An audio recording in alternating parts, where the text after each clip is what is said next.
ജാതിയുടെ പേരിൽ, മതത്തിന്റെ പേരിൽ, പലതിന്റെയും പേരിൽ മനുഷ്യരെ വർഗീകരിച്ച് കാണുകയും ഉച്ചനീചത്വങ്ങൾ കൊണ്ടാടുകയും മനുഷ്യരിൽ അധമന്മാരെയും ഉന്നതന്മാരെയും അവരുടെ നിറം നോക്കി വർണ്ണം നോക്കി തീരുമാനിക്കുകയും സവർണ വർഗങ്ങളാണ് ലോകത്തിന്റെ ഉന്നത സ്ഥാനങ്ങളിൽ വരേണ്ടത്, അവരാണ് ഇവിടെ വലിയ സ്ഥാനങ്ങൾ കൈയടക്കേണ്ടത്, അവരാണ് ഉന്നതാധികാരങ്ങൾ കൈയടക്കേണ്ടത്, അവർക്കാണ് മഹത്വമുള്ളത്, അവരാണ് ഉന്നതന്മാർ എന്ന് വിശ്വസിക്കുകയും പ്രചരിപ്പിക്കുകയും അതിന്റെ പേരിൽ താഴ്ന്നവരെന്ന് അവർ മുദ്ര കുത്തുന്ന ആളുകളെ അടിച്ചമർത്തുകയും അവരുടെ അവകാശങ്ങൾ നിഷേധിക്കുകയും ചെയ്യുന്ന ലോകത്താണ് അള്ളാഹു പഠിപ്പിക്കുന്നത്, റസൂലുള്ളാഹി സ്വല്ലല്ലാഹി അലൈഹി വസല്ലം പഠിപ്പിക്കുന്നത് ഒരാൾക്കും അള്ളാഹുവാണ് നിങ്ങളുടെ രക്ഷിതാവ് എന്ന് വിശുദ്ധ ഖുർആൻ പഠിപ്പിച്ചു. ഇന്ന റബ്ബക്കും വാഹിദ്, നിങ്ങളുടെ റബ്ബ് ഏകനായ അള്ളാഹുവാണ്, നിങ്ങളുടെ പിതാവും മാതാവും ഒരേ മാതാവിൽ നിന്ന് പിതാവിൽ നിന്നാണ് നിങ്ങൾ ഉണ്ടാകുന്നത്, നിങ്ങൾക്കിടയിലുള്ള വൈജാത്യങ്ങൾ, നിങ്ങൾക്കുള്ള വ്യത്യാസങ്ങൾ വജഅൽനാകും ശുഊബൻ വഖബായില ലിതആറഫു, അത് നിങ്ങളെ തിരിച്ചറിയാൻ വേണ്ടി മാത്രമാണ്, നിങ്ങൾക്കിടയിലെ വ്യത്യാസങ്ങൾ വൈവിധ്യങ്ങൾ അത് നിങ്ങളെ തിരിച്ചറിയാൻ വേണ്ടിയാണ്. പിന്നെ എന്തിന്റെ പേരിലാണ് നമുക്ക് അഹങ്കരിക്കാൻ കഴിയുക?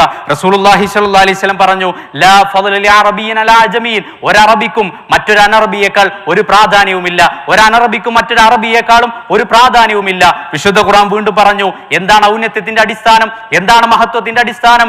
അത് ഇന്ന അക്രമക്കും ഇൻദല്ലാഹി അത്ഖാക്കും, നിങ്ങളിൽ ഏറ്റവും ഉത്തമരാരാണ്, അത് വെളുത്തവരെന്നല്ല, അത് കറുത്തവരെന്നല്ല, അത് ഏതെങ്കിലും ഭാഷ സംസാരിക്കുന്നവരെന്നല്ല, അത് ഏതെങ്കിലും പ്രത്യേക സ്ഥാനങ്ങളിൽ ഇരിക്കുന്നവരെന്നല്ല, ഇന്ന അക്രമക്കും ഇൻദല്ലാഹി അത്ഖാക്കും, നിങ്ങളിൽ ഏറ്റവും ഉന്നതർ അള്ളാഹുവിനോടുള്ള ഭയഭക്തിയുടെ വിഷയത്തിലാണ്.